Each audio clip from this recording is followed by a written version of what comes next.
Welcome to A Slice of Therapy. This podcast was created with Anchor. And if you've not heard of Anchor, let me explain. It's free. It's a really easy way to make a podcast.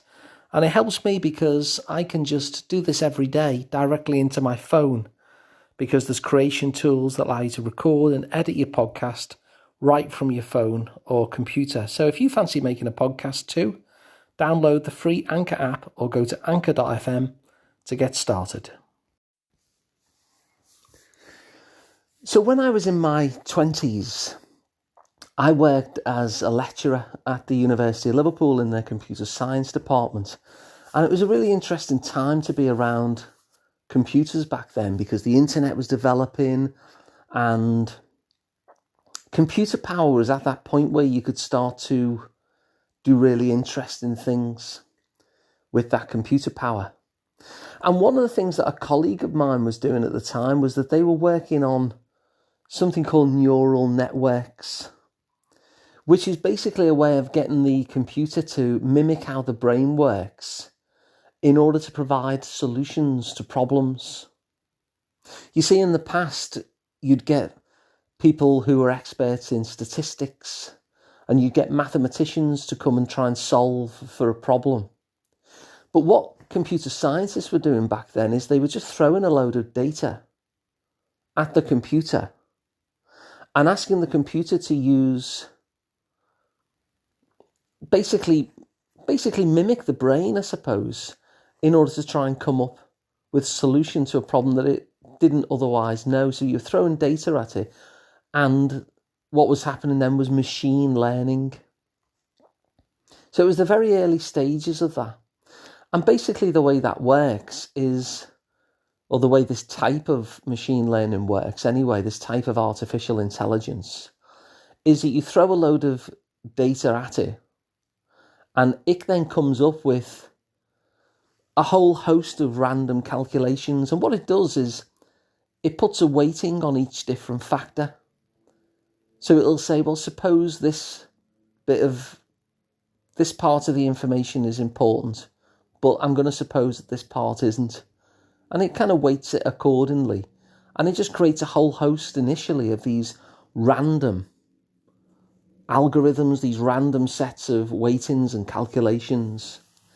And then what it does is it checks out which of those was the best, and it starts to use evolutionary theory to kind of kill off those algorithms, those weightings that put it further away from the truth. And then it'll generate some more random ones and some mutations. It'll go through another cycle of it. And then by the end of it, what it's got is some sort of workable solution to the problem that you're looking at. So just to give a very basic example, the machine will know nothing about this at all. But let's say you were looking at, the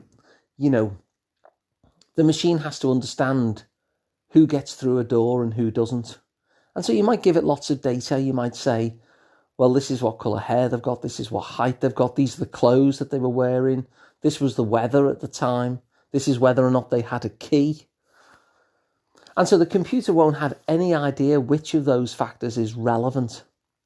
But it'll go through the data and it'll create these random algorithms, and it'll say, well, I'll create an algorithm that supposes that what the weather was like is important. And that algorithm will also suppose that whether or not they've got a key makes no difference at all. And then over time, it'll work out that actually the weather is not so important. And it'll finally figure out through these kind of mutations, getting closer and closer to the truth each time, that actually the thing which is the best algorithm is the one that puts a lot of focus on whether or not you've got a key. So that's really how it works.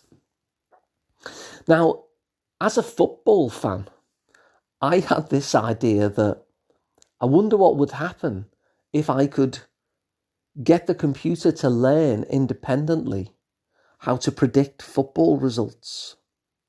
And so that's what I did. I got a huge load of data that I bought from this kind of sports data company. And I created a data set of all these data inputs that represented the home team, all these data inputs that represented the away team, and I put them into a big database and I threw it at the neural network.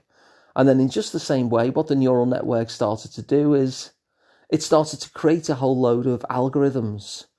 Well, what if this bit was the important bit? What if I didn't place too much weight on that? So it started doing that kind of job and crunching the numbers,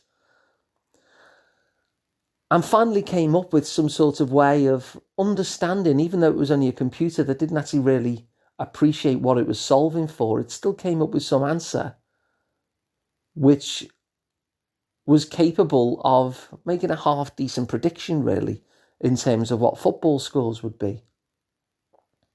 Now, the reason why I'm telling you this is because it relates very strongly to how our own brains work. And now the only way that a neural network on a computer can work, this kind of machine learning that I'm talking about, that I was around, in my 20s, is if you also have a piece of data that gives the machine some feedback. So if the computer predicts, for instance, that Arsenal are going to score 2 goals, the only way that the machine is going to learn is if you tell it whether or not Arsenal did score 2 goals. So it has to have this feedback information that tells it what actually went on in order for it to know whether its prediction was accurate or not.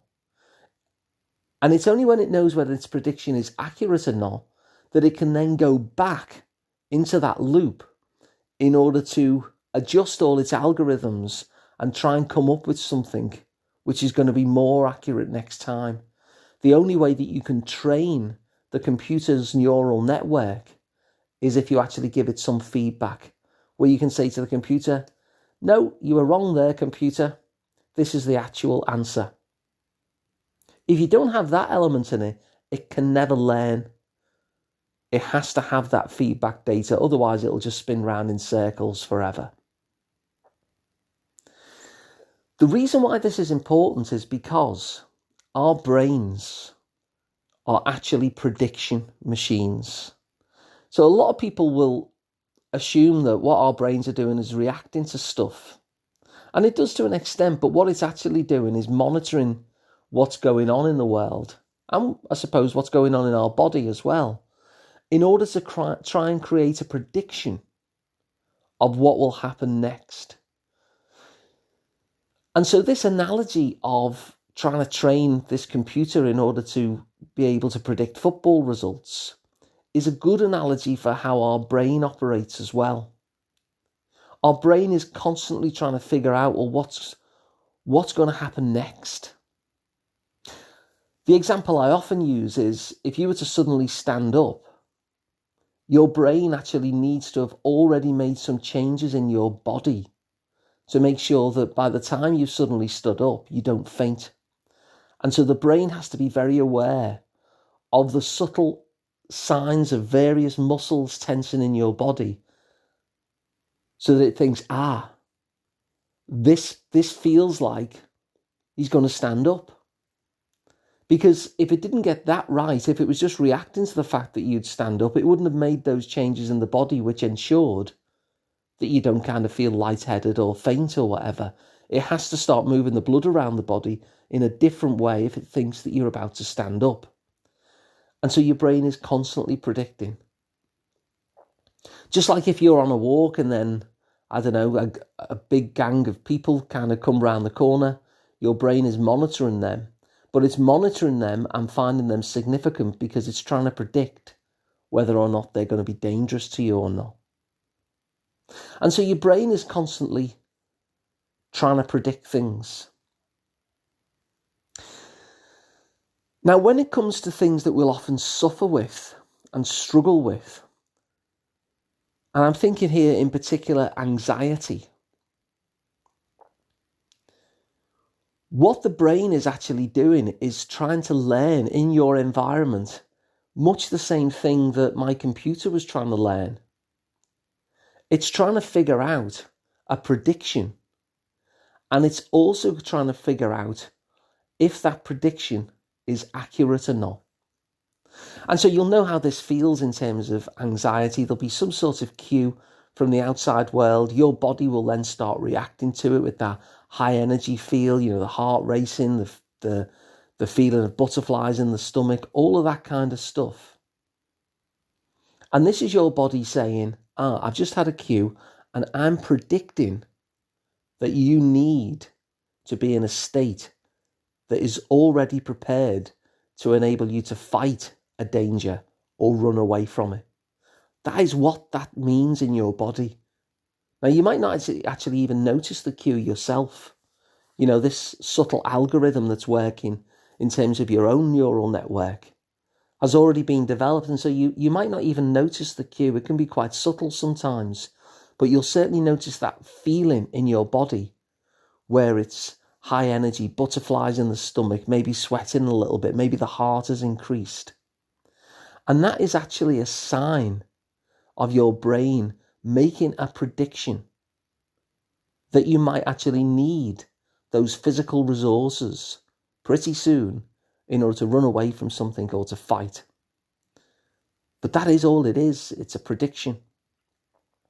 And so the reason why I've given you this analogy of trying to predict the football scores and having that feedback loop that makes it necessary and makes it possible for the neural network to make better predictions about how many goals Arsenal score is because you can do the same as well when you notice in your body the prediction that your brain has made. That when this high energy thing comes up in your body, that you actually go, okay. So this is my brain. This is just a sign that my brain is predicting that I am going to need these resources in the next few minutes. And what that allows you to do, if you view the sensations as uncomfortable as they can be in your body in that particular way, my brain is predicting that I'm going to need these resources in the next few moments. You can actually do what my feedback data was doing. You can actually make that decision yourself. You can actually have a look around and say, well, no, I'm not in any danger and I don't need these. I don't need to run. I don't need to fight. And you can provide that feedback loop yourself. Now, what often happens in anxiety is we'll have something that I sometimes refer to as the fear of the fear, the anxiety about the anxiety. And so these high energy feelings come up in the body and the butterflies and the heart racing. And what we do is we notice that, and rather than saying, I see, my brain is predicting that I'm going to need these resources in the next few moments, what we'll do is we'll get frightened about those feelings. We'll say things like, oh no, I'm going to faint, or oh no, I'm going to make a show of myself, or oh no, everyone's going to look at me, or whatever story we come up with, which is a scary story. That scary story about the feelings is what I often refer to as the fear of the fear, the anxiety about the anxiety. Now, what that does is, even though you're not in any danger in that moment, like if you were to monitor that situation, what it does when we have that scary story about the feelings in our body, we validate the wonky prediction. So that even though we could actually look at this and say, well, no, I'm not in any danger. A saber-toothed tiger hasn't just walked in. I don't need to fight. I don't need to run away here. Even though we can kind of, any objective look in our environment would say that we're still in a safe place here. We don't need to fight. We don't need to run away. Even when that's the case, once we tell ourselves the scary story and attach to that scary story, it's providing a validation of the brain's wonky prediction. So we feel the feelings, we get that sense, oh, okay, I've got these feelings, my brain is predicting that I'm going to need these resources. And then when I tell myself something scary, it says to the brain, you are right, this is scary. And so you end up developing a loop. And that loop basically keeps giving you more of the anxiety. And so I wanted to give you this analogy of, did Arsenal actually score 2 goals or did they not? Because the moment that you are able to intercept your scary story with a different story, it retrains the brain's prediction. So instead of attaching to the scary story, if you can notice the scary story and say, oh, hang on, it's not that. I'm actually fine here. What's going on here is that my brain has made a wonky prediction, but I am actually safe. When I look around, I am objectively safe. When you can do that, what happens is it retrains the brain's prediction. So whatever cue was in that environment, and you might know what it is, but you might not know what it is, that made the brain predict that you were going to need these resources in your body that feel like the increased heart rate and the butterflies and the sweating and all that sort of stuff. When the brain has found a cue that means that it gives you all that to try and prepare you because it's made a prediction that you need those resources. Once you break free of the scary story, it's your way of saying to the brain, no, I didn't need those resources. You got that prediction wrong. And it's only when we do that we can start to help our own machine learning come up with better predictions. It's only by creating a more matter-of-fact story that we're able to teach ourselves where those anxious feelings are helpful and where they're not. And so what I'm inviting you to do here is, whenever your body increases the energy level, whenever your body ensures that you have higher heart rate or butterflies in your tummy or sweating or all of those kind of things that you associate with anxiety, what I'm inviting you to do is to tell a different story, a much more matter-of-fact story. Not the one that says that you're having a heart attack or you're about to faint or everyone's going to be looking at you. Not the one that kind of agitates and validates that prediction of, yeah, you were right, this is scary. But a story instead that is much more matter-of-fact, a story instead that connects to the feelings in your own body and checks them out. That simply understands that if this increased energy is going on in your body, what it means and all that it means is that your brain has made a prediction that you need these resources, but actually you don't. And the more that you're able to intercept with that story, the more that you will do what I was able to do with my football scores and say to the neural network, actually, you were wrong. Arsenal didn't score 2 goals. They scored this amount of goals instead. Because if I didn't give that feedback to my neural network on my computer, it could never have gotten to better predictions about football results. And in the same way,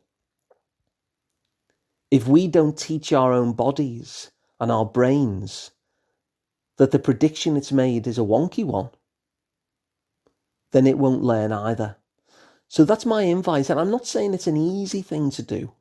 I'm saying it's something like a muscle to practice, to kind of check out the story and intercept it, to kind of view the increased feelings in your body as simply a sign that your brain has made a prediction that you are going to imminently need those resources to either run away or fight something.